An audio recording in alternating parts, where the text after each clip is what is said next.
आज हम बात करेंगे master the art of focus किताब के बारे में, जो ए सुमन द्वारा लिखी गई है। ये किताब हमारे ध्यान को बेहतर बनाने और अपनी जिंदगी को ज्यादा प्रोडक्टिव बनाने के तरीकों को समझाती है। हर चैप्टर में आपको ऐसे विचार मिलेंगे जो आपके हर दिन को आसान और केंद्रित बना सकते हैं। आइए इस सफर को शुरू करते हैं। किताब का पहला चैप्टर यह समझाता है कि फोकस सिर्फ एक कला नहीं बल्कि एक जीने का तरीका है। हमारी जिंदगी में जो भी हम करते हैं, अगर हमारा ध्यान उस काम पर नहीं होता तो हम अपने असली पोटेंशियल को कभी नहीं जान पाते। ए सुमान हमें यह समझाते हैं कि अगर हम अपने फोकस को सुधार लेते हैं तो हम अपने फैसलों को बेहतर बना सकते हैं, अपने गोल्स के लिए एक साफ रास्ता बना सकते हैं और अपनी ऊर्जा को ज्यादा प्रभावी तरीके से इस्तेमाल कर सकते हैं। यह चैप्टर हमें यह सिखाता है कि कैसे हम अपने डिस्ट्रैक्शंस को दूर करके अपना ध्यान एक जगह केंद्रित कर सकते हैं। अगला चैप्टर हमारे दिमाग को समझने पर केंद्रित है। ए सुमन हमें बताते हैं कि हमारा दिमाग कैसे काम करता है और कैसे हम अपने दिमाग की नेचुरल टेंडेंसीज को समझकर अपने फोकस को बेहतर बना सकते हैं। दिमाग में हमेशा एक सोच का धारा रहता है, लेकिन अगर हम उसे कंट्रोल करना सीख लेते हैं तो हम ज्यादा प्रोडक्टिव हो सकते हैं। दिमाग को शांत करने और उसे ऑर्गेनाइज करने के तरीके दिए गए हैं जो हमारे डिस्ट्रैक्शन से दूर रहने में मददगार होते हैं। जब हम अपने दिमाग को समझ जाते हैं तब हमारा अगला कदम होता है अपने रूटीन को डिसिप्लिन के साथ तैयार करना। ए सुमन हमें बताते हैं कि कैसे एक मजबूत रूटीन बनाकर हम अपने रोजमर्रा के कामों पर अपना ध्यान ज्यादा केंद्रित कर सकते हैं। उन्होंने यह भी बताया है कि जब हम हैबिट्स को अपनी दिनचर्या में शामिल करते हैं तो हमारे लिए फोकस करना आसान हो जाता है।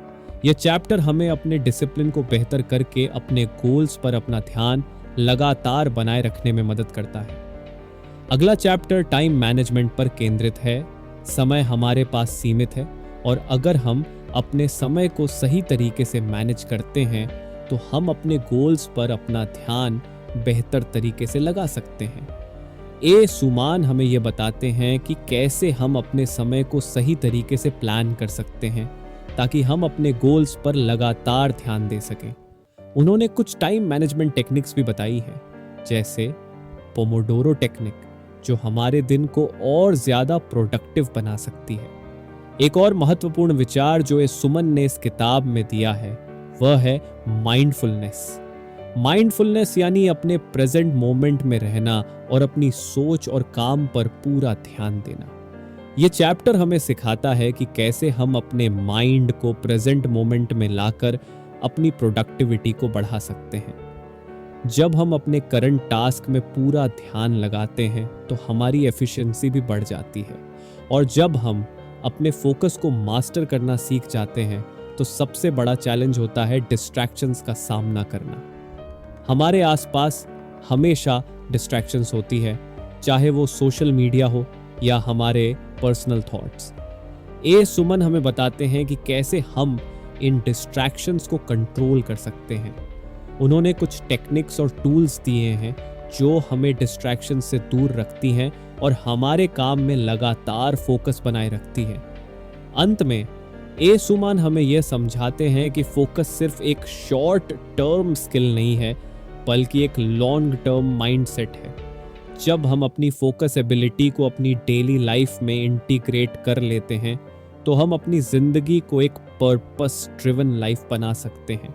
ये किताब सिर्फ एक गाइड नहीं बल्कि एक याद दिलाने वाली चीज है कि हम अपने डिस्ट्रैक्शंस को दूर कर अपने असली पोटेंशियल को अनलॉक कर सकते हैं। इस किताब के जरिए ए सुमन ने हमें दिखाया है कि कैसे हम अपनी सोच, अपने रूटीन, अपने समय और अपनी हैबिट्स को ऑप्टिमाइज करके अपनी लाइफ में फोकस ला सकते हैं। हर चैप्टर में दिए गए इंसाइट्स हमें अपने गोल्स को क्लियर करने और अपने काम में परफेक्शन लाने में मददगार है। फोकस एक कला है और अगर हम इस कला को मास्टर कर लेते हैं तो हम अपने सपनों को सच कर सकते हैं। Chapter 1, the power of focus, focus की शक्ति। किताब की शुरुआत में ही ए सुमान हमें यह समझाते हैं कि फोकस हमारी सबसे बड़ी शक्ति हो सकती है। हम अक्सर अपने जीवन में कई कार्यों को एक साथ करने की कोशिश करते हैं, लेकिन असल में हम किसी एक कार्य पर पूरी तरह ध्यान केंद्रित नहीं कर पाते। अगर हम अपने ध्यान को सिर्फ एक कार्य पर लगा सकें तो न केवल हम अधिक प्रभावी हो सकते हैं, बल्कि हमारी मानसिक स्थिति भी बेहतर हो सकती है। यह अध्याय हमें सिखाता है कि कैसे हम अपने दिन भर के विचारों और कार्यों को एक निश्चित दिशा में केंद्रित कर सकते हैं, जिससे हम अपने लक्ष्य की ओर बढ़ सकें। चैप्टर 2, अंडरस्टैंडिंग द माइंड, दिमाग को समझना। दूसरे अध्याय में सुमन ने दिमाग के कार्य प्रणाली को समझाया है। वह बताते हैं कि हमारा दिमाग हमेशा कई विचारों से घिरा रहता है और हम अक्सर इन विचारों के बहाव में बह जाते हैं।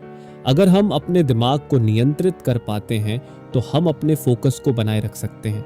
इस अध्याय में वह दिमाग को शांत और व्यवस्थित करने के कुछ उपाय बताते हैं। ध्यान और मेडिटेशन जैसे साधनों की मदद से हम अपने दिमाग को बेहतर तरीके से नियंत्रित कर सकते हैं, जिससे हमारी सोच साफ और स्पष्ट होती है। Chapter 3, creating a disciplined routine, अनुशासित दिनचर्या बनाना। दिस चैप्टर में सुमन हमें यह समझाते हैं कि अगर हमें अपने जीवन में फोकस बनाना है तो हमें एक अनुशासित दिनचर्या की आवश्यकता होती है। दिन की शुरुआत से लेकर अंत तक हर कार्य के लिए समय निर्धारित करना बहुत महत्वपूर्ण है। एक सटीक दिनचर्या न केवल हमें अपने कार्यों में निपुण बनाती है, बल्कि यह हमारे मन और शरीर को भी अनुशासित रखती है। जब हम नियमित रूप से काम करते हैं तो हमारा ध्यान स्वाभाविक रूप से उस कार्य पर केंद्रित होता है। इस अध्याय में सुमन ने कुछ उपयोगी तरीके दिए हैं जिनसे हम अपनी दिनचर्या को और बेहतर बना सकते हैं। चैप्टर 4, टाइम मैनेजमेंट, समय प्रबंधन। समय सबसे कीमती चीज है जो हमें प्राप्त है। इस अध्याय में सुमन हमें यह बताते हैं कि कैसे हम अपने समय का सही प्रबंधन करके अपने कार्यों में फोकस बनाए रख सकते हैं। जब हम अपने समय को उचित तरीके से बांटते हैं और किसी भी कार्य के लिए एक निर्धारित समय सीमा तय करते हैं तो हम उसे अधिक ध्यानपूर्वक और पूरी तरह से कर पाते हैं। इस अध्याय में समय प्रबंधन के कुछ महत्वपूर्ण तकनीकें जैसे पोमोडोरो तकनीक बताई गई हैं, जो कार्यों को छोटे टुकड़ों में बांटने और समय को बेहतर तरीके से इस्तेमाल करने में मदद करती है। Chapter 5, the art of mindfulness, mindfulness की कला। 5वें अध्याय में सुमन माइंडफुलनेस की बात करते हैं, यानी अपने वर्तमान में जीने और अपनी हर क्रिया पर ध्यान केंद्रित करने की कला। वह बताते हैं कि जब हम अपनी पूरी तवज्जो किसी एक काम पर लगाते हैं और सोचते हैं तो हम अपने कार्य को बेहतर तरीके से कर पाते हैं। माइंडफुलनेस हमें अपने विचारों और भावनाओं को नियंत्रित करने की क्षमता देता है। इसके माध्यम से हम अपने कार्यों में पूरी तरह से उपस्थित रहते हैं, जिससे हमारी कार्य क्षमता और उत्पादकता बढ़ती है। चैप्टर 6, ओवरकमिंग डिस्ट्रैक्शंस, विक्षेपों को दूर करना। सुमन इस अध्याय में हमें यह सिखाते हैं कि हमारे चारों ओर विक्षेप और ध्यान भटकाने वाली चीजें हमेशा होती रहती हैं। सोशल मीडिया, व्यक्तिगत विचार और बाहरी घटनाएं हमारी सोच को प्रभावित करती है। इस अध्याय में उन्होंने उन विक्षेपों को नियंत्रित करने के उपाय बताए हैं। वह कहते हैं कि अगर हम अपने परिवेश को नियंत्रित करते हैं और अपनी कार्यस्थल को विक्षेपों से मुक्त रखते हैं तो हम अपने फोकस को बेहतर बना सकते हैं। इस अध्याय में उन्होंने कुछ तकनीकों का सुझाव दिया है, जैसे अपने फोन को साइलेंट मोड पर रखना और कार्य के समय अन्य चीजों से दूर रहना। Chapter 7, staying consistent and focused, लगातार फोकस बनाए रखना। इस अध्याय में सुमन यह बताते हैं कि फोकस सिर्फ एक दिन की बात नहीं है, बल्कि यह एक दीर्घकालिक प्रक्रिया है। किसी भी कार्य को पूरी तरह से करने के लिए नियमितता बहुत महत्वपूर्ण है। यह अध्याय हमें सिखाता है कि कैसे हम निरंतरता बनाए रखें और फोकस को लंबे समय तक बनाकर रखें। उन्होंने कुछ ऐसे तरीके बताए हैं जिनसे हम अपने कार्यों में न केवल समय बचा सकते हैं, बल्कि उसे सही तरीके से भी कर सकते हैं। Chapter 8, unlocking your true potential, अपने असली पोटेंशियल को अनलॉक करना। अंतिम अध्याय में ए सुमन हमें यह समझाते हैं कि जब हम फोकस और माइंडफुलनेस की कला को अपनाते हैं तो हम अपने असली पोटेंशियल को खोल सकते हैं। फोकस हमें हमारी शक्तियों को पहचानने और उनका सही दिशा में उपयोग करने में मदद करता है। जब हम अपने दिमाग को नियंत्रित करते हैं और अपने समय का सही तरीके से प्रबंधन करते हैं तो हम अपने सपनों को साकार कर सकते हैं। इस अध्याय में उन्होंने यह बताया है कि फोकस सिर्फ एक आर्ट नहीं है, बल्कि यह एक ऐसा मानसिकता है जो हमें हमारे जीवन के हर क्षेत्र में सफलता दिलाने में मदद करता है। चैप्टर 9, मानसिक लचीलापन बनाना। मानसिक लचीलापन बनाना। एन सुमन इस अध्याय में मानसिक लचीलापन पर जोर देते हैं। वह बताते हैं कि फोकस बनाए रखना सिर्फ एक तकनीकी प्रक्रिया नहीं है, बल्कि मानसिक मजबूती की भी बात है। जीवन में कई बार हम कठिन परिस्थितियों का सामना करते हैं जो हमारे ध्यान को भटका सकती है। इस अध्याय में उन्होंने यह बताया कि मानसिक लचीलापन कैसे हमें हर चुनौती का सामना करने के लिए तैयार करता है और कैसे हम मुश्किल वक्त में भी अपना फोकस बनाए रख सकते हैं। यह हमें सिखाता है कि चुनौतियां हमारे फोकस को कमजोर करने के बजाय हमें और अधिक ताकतवर बना सकती हैं।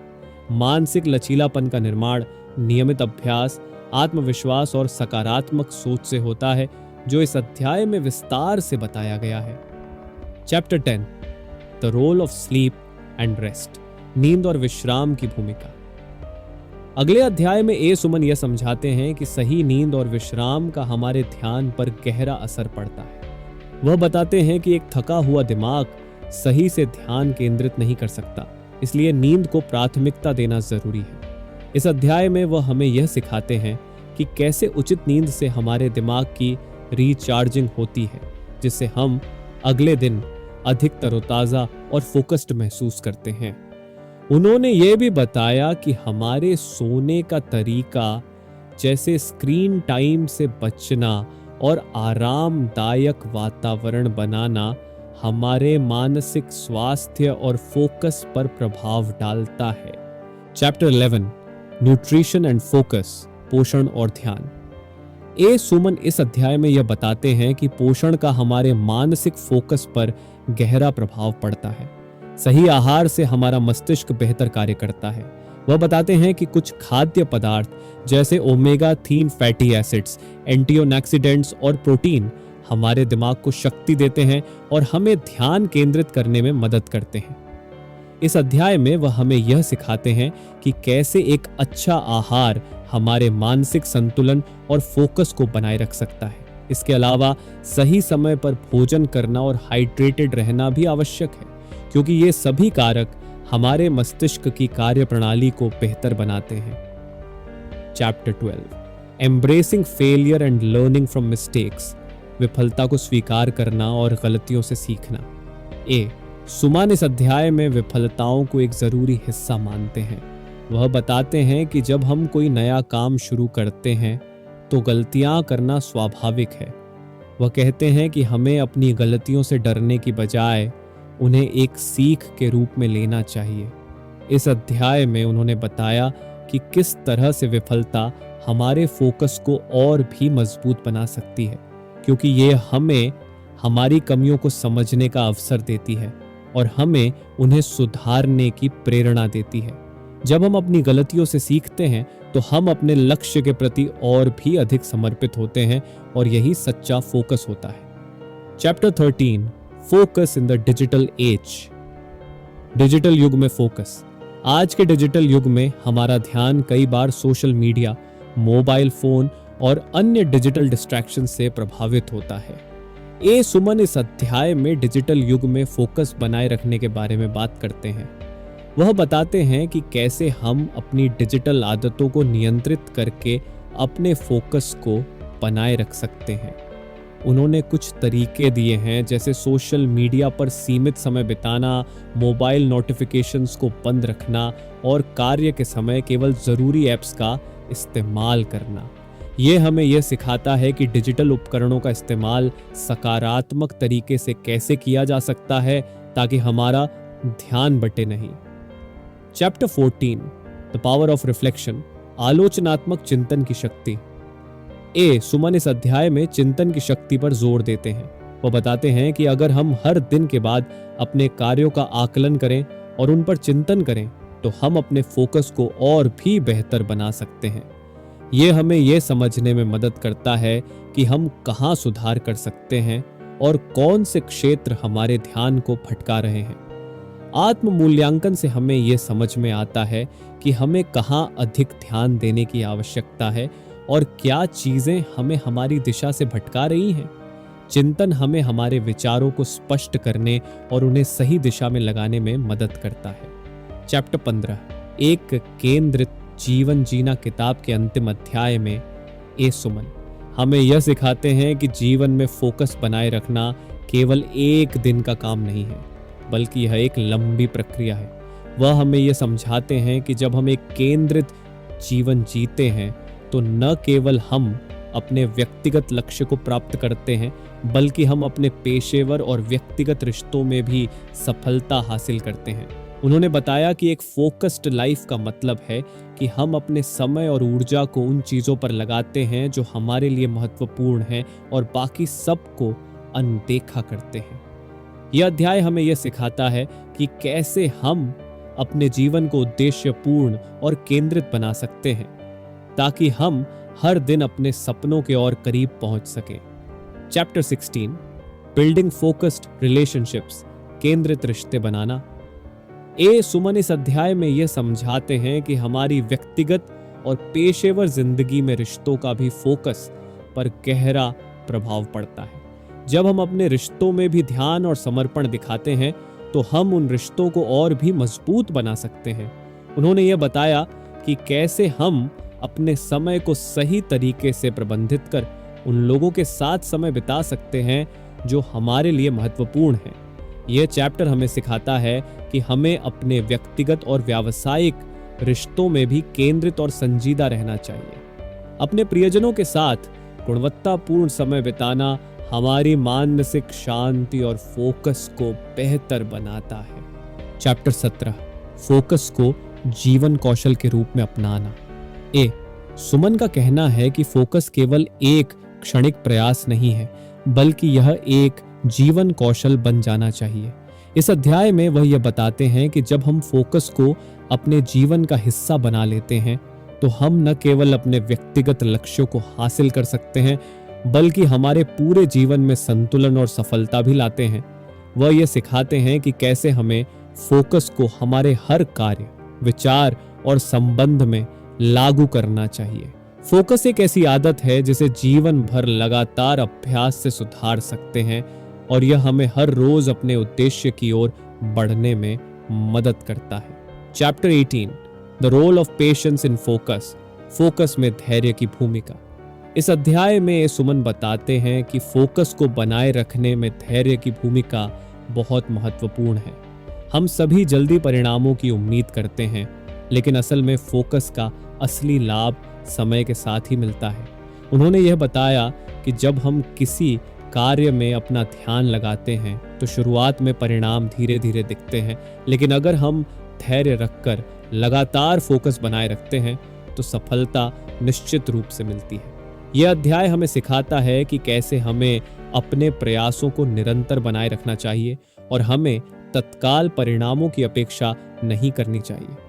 धैर्य के साथ फोकस करना हमें लंबी अवधि में सफलता दिलाता है। चैप्टर 9:19 फोकस के लिए वातावरण तैयार करना। सुमन का कहना है कि हमें अपने आसपास का माहौल ऐसा बनाना चाहिए जो हमारे ध्यान को बढ़ाए।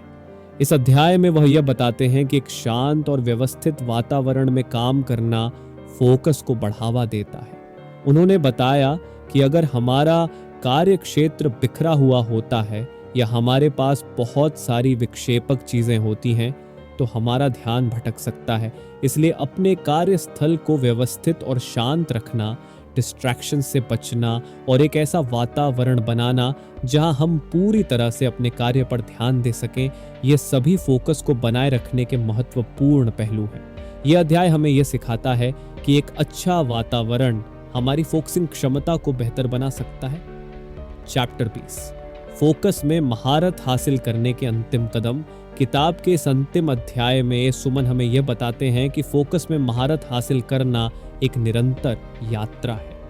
वह हमें यह सिखाते हैं कि हम इस यात्रा में लगातार सुधार करते रहें और नए तरीके अपनाते रहें ताकि हम और भी बेहतर हो सकें।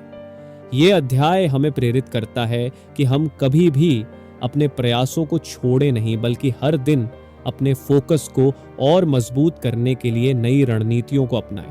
उन्होंने ये भी बताया कि फोकस का असली मतलब है अपने जीवन के हर पहलू में पूर्णतः उपस्थित रहना, चाहे वह व्यक्तिगत हो, पेशेवर हो या मानसिक हो। वह कहते हैं कि जब हम फोकस को अपनी आदत बना लेते हैं तो हम न केवल अपने लक्ष्यों को प्राप्त कर सकते हैं बल्कि एक संतुलित और उद्देश्यपूर्ण जीवन जी सकते हैं। चैप्टर 21, फोकस में आभार की भूमिका। फोकस में आभार की भूमिका। सुमन इस अध्याय में आभार के महत्व पर बात करते हैं। वह कहते हैं कि आभार हमें न केवल मानसिक शांति देता है बल्कि यह हमारे ध्यान और फोकस को भी बढ़ाता है। जब हम आभारी होते हैं तो हम अपने वर्तमान पर अधिक ध्यान केंद्रित करते हैं, बजाय इसके कि हम भविष्य की चिंता करें या अतीत की गलतियों पर सोचें। आभार हमें यह सिखाता है कि हमारे पास जो कुछ भी है उसके प्रति हमारी सोच सकारात्मक हो। इस अध्याय में उन्होंने यह बताया कि कैसे हम आभार को अपनी दिनचर्या में शामिल करके अपने दिमाग को शांति दे सकते हैं और इस शांति के माध्यम से अपने फोकस को बढ़ा सकते हैं। जब हम आभार महसूस करते हैं तो हम जीवन के प्रति एक अधिक केंद्रित और सकारात्मक दृष्टिकोण रखते हैं। Chapter 22, the importance of physical activity for focus. Focus के लिए शारीरिक गतिविधि का महत्व। सुमन इस अध्याय में यह बताते हैं कि शारीरिक गतिविधि का हमारे मानसिक फोकस पर गहरा असर पड़ता है। नियमित व्यायाम से हमारे मस्तिष्क में बेहतर रक्त प्रवाह होता है, जिससे हमारा ध्यान केंद्रित करने की क्षमता बढ़ती है। वह कहते हैं कि शारीरिक गतिविधि न केवल शारीरिक स्वास्थ्य के लिए महत्वपूर्ण है बल्कि यह मानसिक स्वास्थ्य को भी बढ़ावा देती है। यह अध्याय हमें यह सिखाता है कि कैसे हम अपने शरीर को सक्रिय रखकर मानसिक शांति और फोकस बनाए रख सकते हैं। योग, दौड़ना या हल्का व्यायाम करने से हम न केवल अपनी ऊर्जा को संतुलित कर सकते हैं बल्कि यह हमारे मन को भी शांत और स्पष्ट बनाता है। चैप्टर 23, फोकस और भावनात्मक बुद्धिमत्ता। फोकस और भावनात्मक बुद्धिमत्ता। भावनात्मक बुद्धिमत्ता EQ और फोकस का गहरा संबंध है। सुमन इस अध्याय में यह बताते हैं कि जब हम अपनी भावनाओं को नियंत्रित कर लेते हैं तो हम बेहतर तरीके से ध्यान केंद्रित कर पाते हैं। भावनात्मक बुद्धिमत्ता हमें अपनी प्रतिक्रियाओं को समझने और नियंत्रित करने की क्षमता देती है, जो हमारी उत्पादकता और फोकस को बढ़ाती है। उन्होंने इस अध्याय में यह सिखाया कि कैसे हम अपनी भावनाओं को समझकर और उनका सही तरीके से प्रबंधन करके अपने फोकस को बनाए रख सकते हैं। जब हम अपनी भावनाओं को ठीक से पहचानते हैं और उनका उचित रूप से इस्तेमाल करते हैं तो हम अपने कार्यों में अधिक ध्यान केंद्रित कर पाते हैं। Chapter 24, the power of visualisation. चित्रण की शक्ति। सुमन ने इस अध्याय में चित्रण की शक्ति पर जोर दिया है। वह बताते हैं कि जब हम किसी लक्ष्य को प्राप्त करने के बारे में मानसिक रूप से चित्रित करते हैं तो हम उसे वास्तविकता में बदलने के लिए तैयार हो जाते हैं। मानसिक चित्रण या विजुअलाइजेशन हमें न केवल अपने उद्देश्य को स्पष्ट रूप से देखने में मदद करता है बल्कि यह हमारी ऊर्जा और फोकस को उस लक्ष्य के प्रति समर्पित करने में भी मदद करता है। इस अध्याय में उन्होंने यह बताया कि कैसे हम विजुअलाइजेशन का उपयोग करके अपने लक्ष्यों के प्रति और अधिक केंद्रित हो सकते हैं। विजुअलाइजेशन से हमें आत्मविश्वास मिलता है और हम खुद को उस लक्ष्य को प्राप्त करने के लिए मानसिक रूप से तैयार कर पाते हैं। Chapter 25, the importance of saying no. नहीं कहने का महत्व। सुमन इस अध्याय में यह बताते हैं कि कभी कभी अपने फोकस को बनाए रखने के लिए हमें नहीं कहना सीखना चाहिए। हमारी जिंदगी में बहुत सी चीजें हमें अपना ध्यान भटकाने के लिए आती हैं और यदि हम हर प्रस्ताव या कार्य को स्वीकार करते हैं तो हम अपने मुख्य लक्ष्यों से भटक सकते हैं। वह कहते हैं कि यह जरूरी नहीं है कि हम हर चीज को हाँ कहें। कभी कभी अपने समय और ऊर्जा को बचाने के लिए हमें कुछ चीजों को ठुकराना पड़ता है। इस अध्याय में उन्होंने यह सिखाया कि कैसे हम अपनी प्राथमिकताओं के अनुसार निर्णय लेकर अपने फोकस को बनाए रख सकते हैं। नहीं कहने की कला हमें खुद की जरूरतों को समझने और उन पर ध्यान केंद्रित करने में मदद करती है। Chapter 26 creating lasting focus habits, स्थायी फोकस आदतें बनाना। इस अध्याय में ए सुमन हमें यह बताते हैं कि फोकस को स्थायी रूप से जीवन का हिस्सा बनाने के लिए हमें आदतें बनानी होती हैं। एक बार जब हम फोकस बनाए रखने के लिए नियमित रूप से प्रयास करना शुरू करते हैं तो वह आदत बन जाती है और फिर हम बिना किसी मुश्किल के अपने कार्यों में ध्यान केंद्रित कर सकते हैं। इस अध्याय में उन्होंने यह बताया कि कैसे छोटे छोटे कदम और सकारात्मक बदलाव हमारी दिनचर्या में स्थायी बदलाव ला सकते हैं। जैसे जैसे हम इन आदतों को विकसित करते हैं, हमारा फोकस बढ़ता जाता है और हम अपनी जिंदगी में सफलता की ओर लगातार बढ़ते जाते हैं। Chapter 27 the final transformation, focus as a way of life. अंतिम परिवर्तन, फोकस को जीवन का हिस्सा बनाना। किताब के इस अंतिम अध्याय में ए सुमन हमें यह सिखाते हैं कि जब हम फोकस को अपने जीवन का अभिन्न हिस्सा बना लेते हैं तो हम अपनी पूरी जिंदगी में सकारात्मक परिवर्तन देख सकते हैं। फोकस न केवल हमारे कार्यों में बल्कि हमारे रिश्तों, सोचने के तरीके और जीवन के प्रति दृष्टिकोण में भी बदलाव लाता है। जब हम अपने हर क्षेत्र में फोकस बनाए रखते हैं तो हम अपने सपनों को पूरा कर सकते हैं, अपनी मानसिक शांति बनाए रख सकते हैं और अपने जीवन को अधिक उद्देश्यपूर्ण बना सकते हैं। यह अध्याय हमें यह याद दिलाता है कि फोकस सिर्फ एक कौशल नहीं बल्कि एक जीवन जीने का तरीका है जो हमें हमारी जिंदगी में हर पहलू में सफलता और संतुलन लाने में मदद करता है। निष्कर्ष, conclusion, master the art of focus किताब न केवल फोकस को एक कौशल के रूप में पेश करती है बल्कि यह हमें एक ऐसे जीवन जीने की दिशा दिखाती है जहां हम अपने ध्यान, समय, ऊर्जा और मानसिकता को पूरी तरह से अपनी सफलता और खुशी के लिए संरेखित कर सकते हैं। ए सुमान ने यह साबित किया है कि फोकस को समझना और उसे अपने जीवन में लागू करना किसी भी व्यक्ति के लिए सफलता की कुंजी हो सकता है। ये किताब हमें यह सिखाती है कि फोकस केवल कुछ कार्यों तक सीमित नहीं है बल्कि यह हमारे जीवन का हर पहलू बन सकता है जब हम इसे सही दिशा में लागू करते हैं। हर अध्याय ने हमें यह समझने में मदद की कि ध्यान, मनोबल, सही आदतें और सकारात्मक मानसिकता फोकस को बढ़ाने में महत्वपूर्ण भूमिका निभाती है।